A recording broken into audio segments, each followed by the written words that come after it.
This is actually insane and heartbreaking, so hit subscribe and turn on the bell because you are not going to believe this.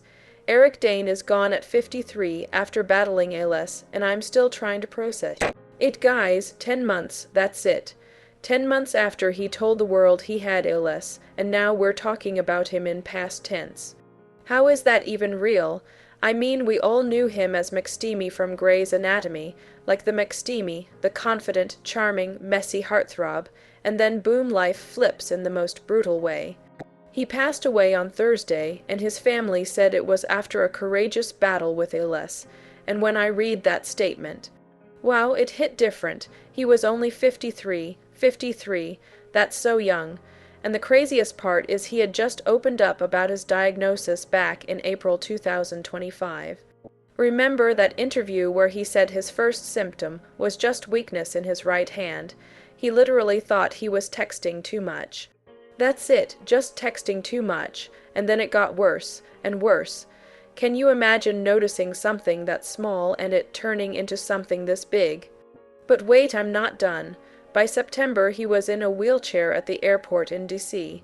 Paparazzi asking him questions, and he struggled to speak, and he still told fans to keep the faith. Like, who does that? Who is thinking about encouraging other people while they're losing muscle control?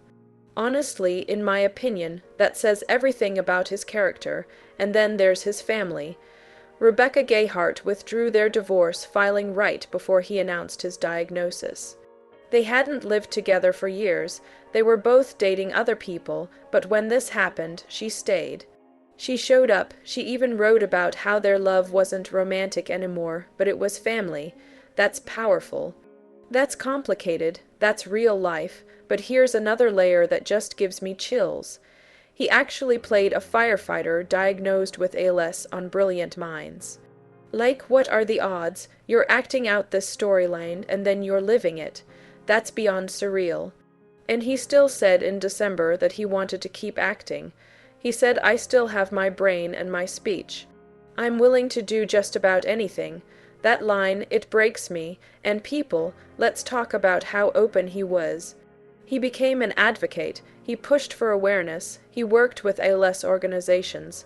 He didn't just disappear quietly.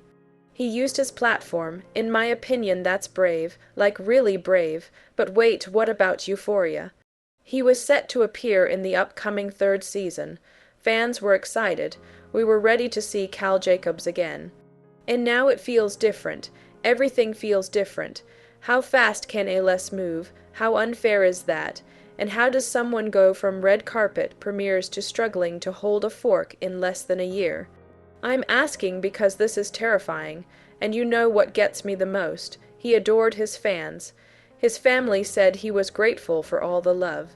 You could feel that. He wasn't hiding. He wasn't pretending. He was honest about being scared, about losing control of his body. That kind of vulnerability in Hollywood, rare. Honestly, I'm still in shock. 1 minute we're talking about his advocacy, his panels, his determination, and the next minute it's tributes and condolences. Life is fragile, like blink and everything changes.